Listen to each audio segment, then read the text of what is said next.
गाँव टोला कस्बा हिलैलो गली गली देखत तो के लोगन में मचे खलबली भइल बवाल हो बंगाल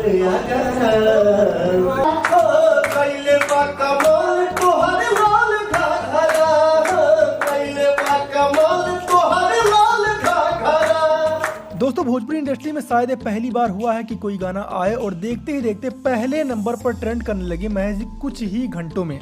और ये काम कर दिखाया है power star record machine Pawan Singh ने। पवन सिंह का नया गाना लाल घाघरा जो कि बहुत सारे रिकॉर्ड बनाते जा रहा है, बहुत सारे रिकॉर्ड तोड़ते जा रहा है। इस वीडियो में आप सब कुछ जानने वाले हो। उससे पहले वीडियो बनना हो तो वीडियो को लाइक करके चैनल को सब्सक्राइब करना बिल्कुल भी ना भूलना और कमेंट सेक्शन में बताना कि आप सभी को गाना कितना अच्छा लगा। आप सभी जानते हो कि पवन सिंह जितने भी गाने लेकर आते हैं सुपरहिट लेकर आते हैं, कम गाने लेकर आते हैं, लेकिन जो भी गाने लेकर आते हैं लाजवाब लेकर आते हैं। और एक बार फिर से गाना लेकर आए लाल घाघरा जो कि अपने आप में बहुत ही बड़े लेवल का गाना है। और ये गाना 10 मिलियन व्यूज़ क्रॉस कर चुका है, अभी एक दिन ही हुआ है। ये अपने आप में बहुत बड़ी बात है, पहले नंबर पर ट्रेंड कर रहा है, ये भी बहुत बड़ी बात है। और पूरे भोजपुरी इंडस्ट्री को इस बात पर गर्व होना चाहिए कि इस तरह का गाना भोजपुरी इंडस्ट्री में बन रहा है। अब कमेंट सेक्शन में आप जरूर बताइएगा कि आप सभी को ये गाना कैसा लगा, क्या भोजपुरी इंडस्ट्री में इसी तरह के गाने बनने चाहिए। कमेंट सेक्शन में जरूर बताइए। अगर ये वीडियो अच्छी लगी तो वीडियो को लाइक करके चैनल को सब्सक्राइब करना बिल्कुल भी ना भूले। ठीक है, मिलते हैं अगली वीडियो में। Thank you so much.